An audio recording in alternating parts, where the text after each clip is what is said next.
Are you experiencing some resistance to trying the skills that are in the Empowered Wife book? Me too. Like I totally did. And many women that I meet definitely feel that way. And one reached out to me, a recent client who has had a complete transformation in her life working with me. But what she said is that I wouldn't do those skills until I had tried everything else and nothing was working. And so now she's experiencing a honeymoon that she never had before. They've been married 5 years now and they have a baby. And I asked if she'd share her testimony, and she wrote it out to me because she's very private and did not want to put her picture on camera and or anything, right? So I'm just going to share a few tidbits because, ladies, there's some things about Laura Doyle's work that sometimes it just pushes people away a little bit. But I just want you to know that they really, really, really do work. So just listen to this story, okay? This is of a couple. They were actually focused missionaries. So the two of them had met working on a college campus and supporting other young people and growing in their faith. And they were friends for a long time. And they started to date. In fact, on his first date, he actually drove 8 hours to go and see her. And he started, like she said, it felt like he was just tripping over himself to do nice things for her. And they started to date, and he had a remote job at the time, and he actually moved closer to her so that he was only 15 minutes away. I guess he didn't want to drive that 8 hour trip all the time, right? But like she really wanted to be with this young lady. And so he began to pursue her. They used to go to Mass and Adoration together, and at one time they were walking out of the Adoration Chapel, and it was snowing outside, and he dropped down on one knee and proposed to her. Like, how romantic is that? Wow. Wow, wow, wow, wow, right? She said it was so beautiful. They did their marriage prep retreat, and that was where he shared with her that he had some anxiety about becoming a husband and potentially a father. Totally normal. Most men feel that. The burden of being the provider of their family is huge. So this young man started to express it. So they went both and spoke to their priests. They got some counseling beforehand. So she said, like, I knew what I was getting into, and I love this man, and I loved him, and I was willing to work through whatever anxieties he had. And yes, after getting married, the anxieties came even more. And then after a baby, they came even more, right? That's what happens. We all experience it. So, if I may, I just want to share a little bit. She said that actually when they got married, she felt like they only had 1 week of a honeymoon and things started to go a little bit awry. She shared, the weekend we got back from our actual honeymoon, that joyful newlywed period seemed to end. I had heard so many times that to have a good marriage, you needed to communicate pretty much all of your thoughts and feelings. Anybody else heard that? I did that a couple of times about a week into our marriage, and I mentioned a couple of things that he said or did that I didn't like.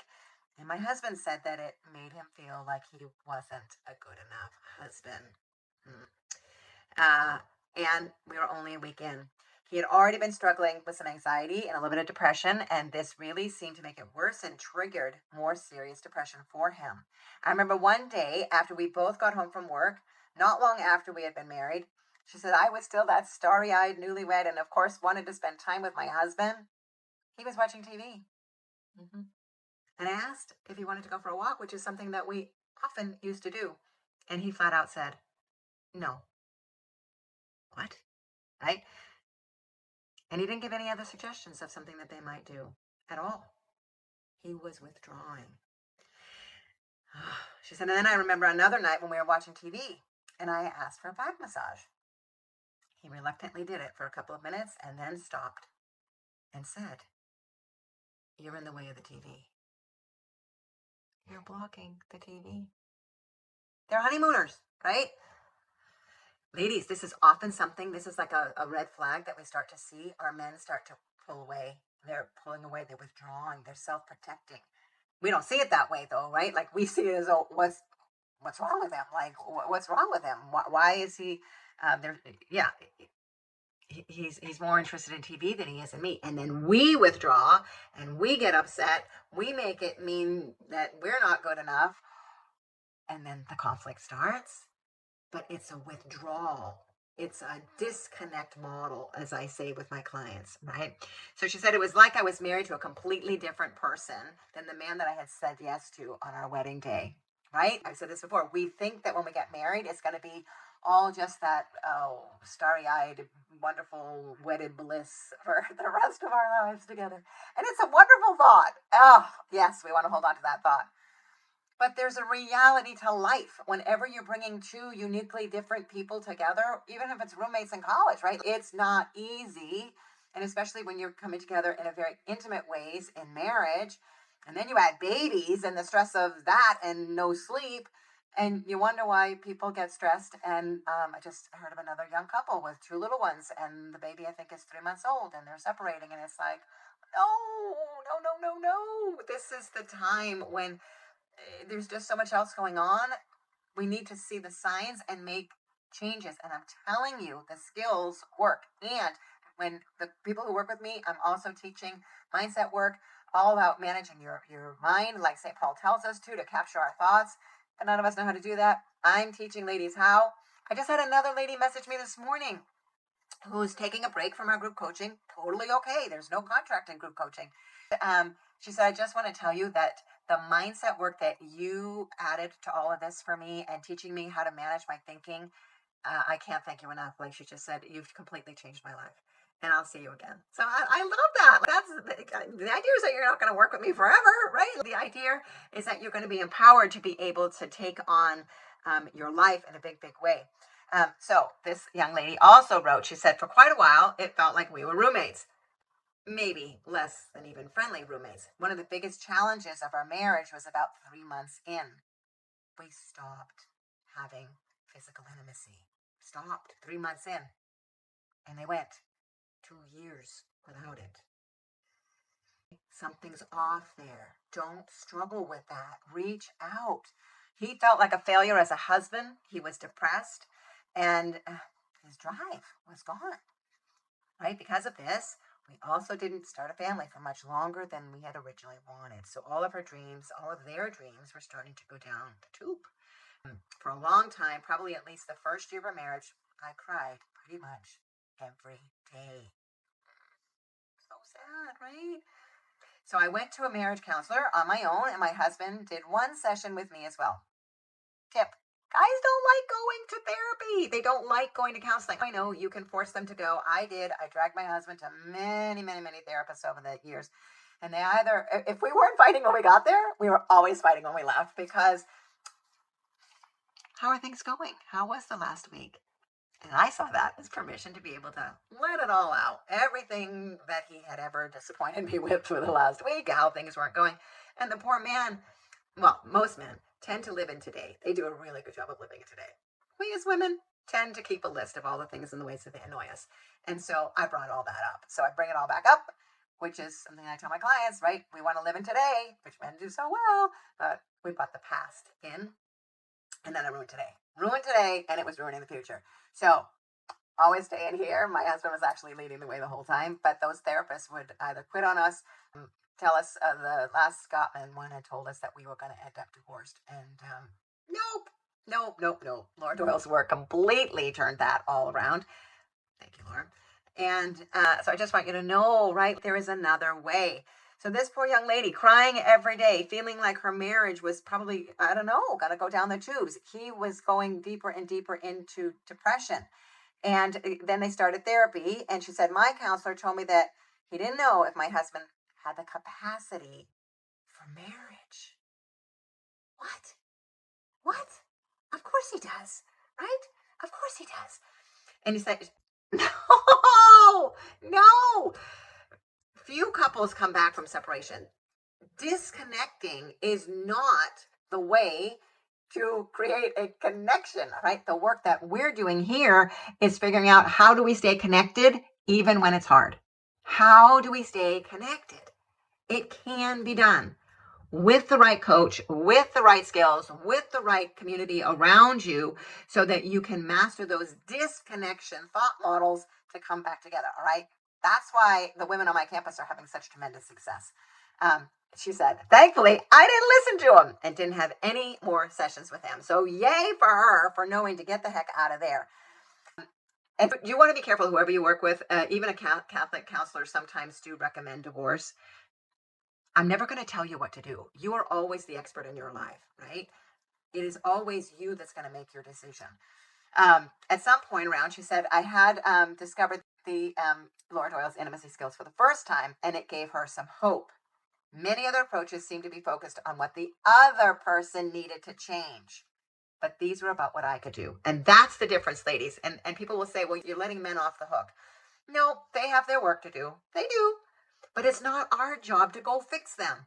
Our job is to fix us. Because if we're under an illusion that it's all him, that's emotional immaturity. Blaming somebody else out there. Emotional maturity is when we come over here, get on our paper, and really begin to transform ourselves. And so she says, coaching supported me by helping me feel like there was hope, not to just coexist, but to actually have a thriving marriage and to start a family, and help bring the focus back to what I could control and change. What I, let's see, cut that. Yeah, it helped me to focus on what I could control and change rather than focusing on him and what he needed to do. And his depression, like all the diagnoses. Ladies, if you're diagnosing your man, come back on your paper. Try diagnosing you. What issues do you have? What do you need to change? She said that it also gave me the safe space to feel heard, encouraged, and validated, and to be challenged in a loving way. I also appreciated that it helped me to keep our challenges more private rather than going to family and friends, which that's another mistake a lot of us do. It doesn't work. They don't. My mom would remember all the complaints that I brought to her about my husband for years after I had already forgiven him. Don't do it, ladies. Right? You want women who are doing the same work, who are really transforming their own lives, to be behind you, to be supporting you. And I offer that community for all my ladies. Um, let's see. Yeah. She didn't want to give others a negative perception of her husband. And it was really also important for her to be in a Catholic community and to have a Catholic coach. 100%. Okay. So she now has been practicing the skills for 5 years. Our marriage has transformed so much. It's felt like we've gotten back to more of that playful honeymoon phase again. And in a way, it's even better than that because we've been through so many challenges. We've had so many opportunities to love each other in the truest sense, to will the good of the other. We've been through the challenges I already mentioned, in addition to health issues, a very tough pregnancy, 2-week hospital stay, a hard postpartum phase, grief, and more. Our love is so much deeper now, I think, because we've been tested. And their baby has turned a year old, and it's so awesome to see their family pictures up online. Um, and for her to be saying that he does more. In fact, she said him become a father. Now, remember, this is the man that was so nervous about becoming a father and all that that was going to do. She said now him becoming a father has really made him shine as a husband too. He provides so well for us, and because of that, I'm able to stay at home. After work, he watches the baby a couple of hours so that she can do her self-care. She can take care of herself. So important. He wants to be her hero. And on Saturday mornings, he takes the baby out for a little adventure so that I can have time for myself as well and refuel. He often gets migraines, but he'll often still do the thing so that she can take a break, right? He'll still take the baby, even if his head is hurting, because he really does want her happy. He really does want to take care of his woman. He's stepping in to his amazingness as a husband because she's letting go of control of how he's going to do it. She's being more pleasable. She's got her own happiness as a priority. It's not selfish. It's important because when she was showing up unhappy, that was causing him stress and setting a signal that maybe he wasn't doing a good job. Maybe he really isn't a good husband, good father. And then it was spiraling down the depression, right? See the pattern? And so instead, when she focuses on her happiness, little things like burning a candle or putting on lipstick, little things, going for a walk, saying her prayer time, taking a nap. Oh, mamas, we need a nap. All those things, she shows up happier. She's able to greet him at the door with a smile. He comes in rather than the disconnect model. He's connecting. He wants to come in. Even with a migraine, he wants to help her do these things. He got DoorDash for her the other day. She was super happy. She didn't have to cook dinner, right? That's awesome. He's managing the budget now. He came home today with flowers and popcorn from the farmer's market for me, and my favorite, Ben & Jerry's ice cream. So we do family movie night together, and on Sundays we go to mass, and he shares the joy and challenge of keeping our wiggly son content there. He'll do housework that I was planning to do on his own. He's doing the housework so that he's trying to take things off her plate. Now, some guys would be thinking, you're a stay-at-home mom. This is, no. When we're the crabby version of us, that's the kind of thing that they'll say. But when we're the pleasable kind that wants to lean into them and celebrate them and express gratitude for what they do to help, they want to do more. And we actually create a spiral up. The complaining version of us creates a spiral down. And I know, ladies, there was a Facebook post in a group the other day, and they were all saying how it's ridiculous and that you're just letting men off the hook. And it's like, no. It's stepping into your power, your feminine power as a woman, so that it inspires him to do more. It's a beautiful thing. It's the way it's supposed to be. But instead, we stay in that complaining attitude of ourselves, and telling you, it's just repulsive. It's repulsive to me when I see it in the Facebook groups. I feel so sad for these ladies because they're missing the whole point. They really are. They are just missing the whole point. Let's see. She said that he recently went and bought new shirts for himself to wear to the office, and he bought colors specific that she would like. He's thinking of her all the time. And he'll joke around with me in person and over text and just share his thoughts and feelings. The man wasn't doing that before. Again, in the disconnect model, he was getting more depressed. He was pulling away. He was in bed. Now he's shooting her texts. He's sharing his thoughts because she's a safe place. She's not judgmental. She's not fearful. She's coming from her faith. She's coming from her true Christ-like self that can love him and be a safe space for him. Wins, and we celebrate a lot of these on my campus. This is what the work is about. Rediscovering that true self, that Christ-like self, the loving self, all of it. I have a whole explanation that I do and teach about that. Anyways, she says, it's amazing to me because I didn't know if we would ever get back to a place where we actually felt like a married couple. I'm so grateful for how far things have come, especially with coaching. A big thing is allowing him to feel his feelings and to hear him out when he's expressing them and realize that I don't necessarily need to fix it, especially since he has chronic migraines.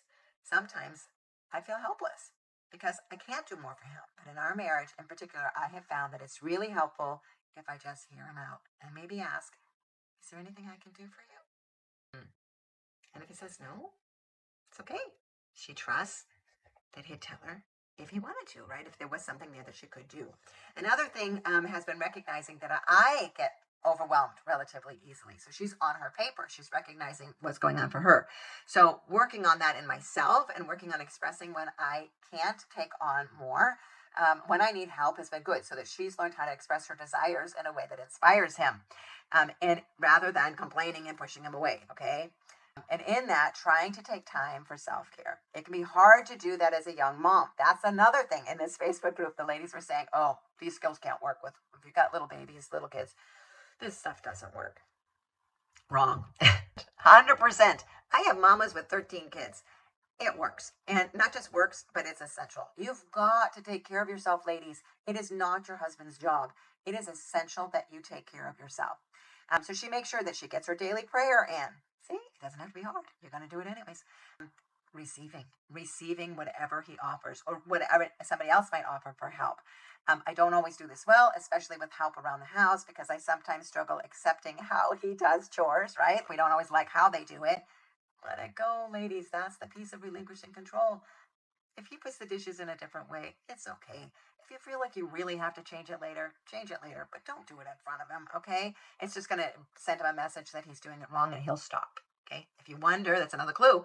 If you see that your husband's no longer doing any chores, it could be because you've been complaining about how he does it. Stop that. Go be grateful. So I can see that it means a lot to him, though, when I receive graciously. And sometimes I do still mention how I'd like it done differently. That's the place she's going to grow on, right? But I found it's a balance. I get to decide if it's really important enough to mention or not. See, it's not about being a doormat. She gets to decide if it's something that she really wants to bring up. Pick your battles, as my husband always says. And if I'm generally receiving graciously and expressing gratitude, he doesn't mind much. Expressing gratitude has been another huge win. It encourages him and it helps me redirect my focus. 100%. When we are looking for what they're doing well in order to express gratitude, not only does it warm the heart of the receiver, but it's got our brain going a direction of looking for what's going well rather than what's not going well, which is where we tend to live. No, no, no, no. Go look for what's going well and then speak it to him. It's like pumping an air hose right into him, right? It's just going to build him up. You want to do that with your kids. You want to do that with everybody in life. Be the kind of woman who is grateful and expresses that gratitude to people. So it's all a work in progress. We are far from perfect, she says, but I'm so grateful for how far we have come. She said, my experience with Coach Carol is that she will listen intently, validate my feelings, and help me feel heard and encouraged. And she will lovingly challenge me to consider a different perspective. I really appreciate that she helped me learn more about feeling my feelings as well, rather than just trying to move past negative feelings so quickly and then break down later on, right? Um, um, this isn't about, what is it, fake positivity or however they say that. No, no, no, no. This is about being authentic, really being able to feel your feelings, process them so that you can get to a space where you can intentionally choose how you want to think more positively. But God gave us all the emotions. He gave us sadness so that we can feel happiness. If we never have sadness, we'll never really know happiness or joy, right? If we, it's all the emotions. We have them all. God is so creative. She said, I did group coaching, and Coach Carol also reminded us that we are the experts in our own life. So ultimately, you get to decide the course, what's best for your particular situation. If I knew what I knew now, if I knew then what I knew now, she says, I would have done much less correcting my husband early on in the marriage, and I would have tried to express more gratitude, receive more graciously, express my desires instead of complaining. I would have received physical intimacy more graciously as well, rather than letting old wounds from past relationships get the best of me. Early on, I shut some of that physical intimacy down rather than recognizing it was a way that he wanted to express love to me. Can you relate? A lot of women can. So I definitely would have allowed him more space to express his feelings and hear him out without always needing to feel like I had to fix it. I don't. I also would have recognized the importance of self-care and doing things that I enjoy, even if that meant we did something separately. Ladies, this is a huge transformation. To have gone from a situation where her husband was filled with anxiety and depression, no physical intimacy for 2 years, to now with a new baby where she hasn't been sleeping, right? She's learning how to nurse, all the things, feeling overwhelmed with all of that, him navigating, finding his way of how to be a father. They're doing it now in a way that they're experiencing more love and connection and the honeymoon that they never had. That's a big victory. That's the kind of wins that I celebrate around here that just fill my cup. And I get a little bit teary because that's the work, right? This is important stuff. Why is it that Catholic marriages are ending just as fast as everybody else out there? Why is it that no, it can't anymore, right? I'm putting a stake in the ground here, that we're going to turn this around. So there's a marriage movement that's starting more and more. I'm seeing the wins in my own community, and people are reaching out to me wanting to continue to expand this because women need this work in a bigger way. Women need to learn this and to be empowered, to get out of the victim mode. Because honestly, when we are thinking that, well, no, he has to change, he has to, that's actually putting ourselves in a victim mode, ladies. No, we're not victims. We can claim our power. That is what Laura Doyle does in her book. And that is what this is all about. Claiming our feminine power, becoming our best self, our true self, our authentic feminine self. That is so beautiful and so empowered that we don't have to complain. We don't have to whine. We don't have to be resentful and irritated by what he's not doing. No, no, no, no. We can change our focus, because I'll bet there's just as many things that he's doing that are wonderful. All right? I'm standing for you. I'm standing for marriage. This is the work. This is the mission.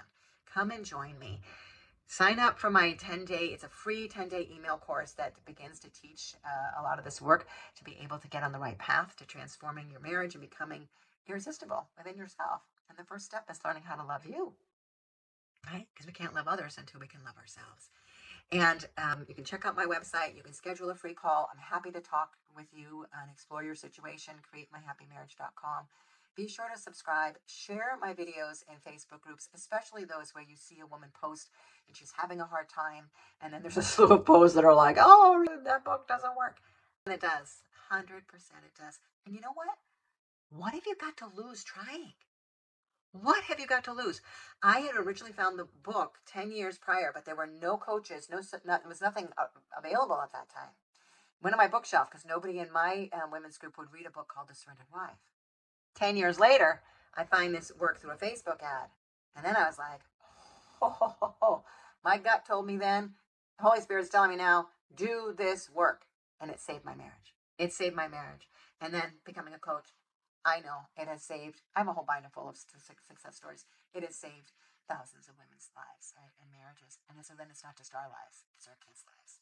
And ultimately, ladies, if you won't do it for you, do it for your kids. Do it for the next generation. That's why I did it. And I'm glad. I have a grandbaby coming in February, and I pray that our marriage is always easier. All right, enough from me.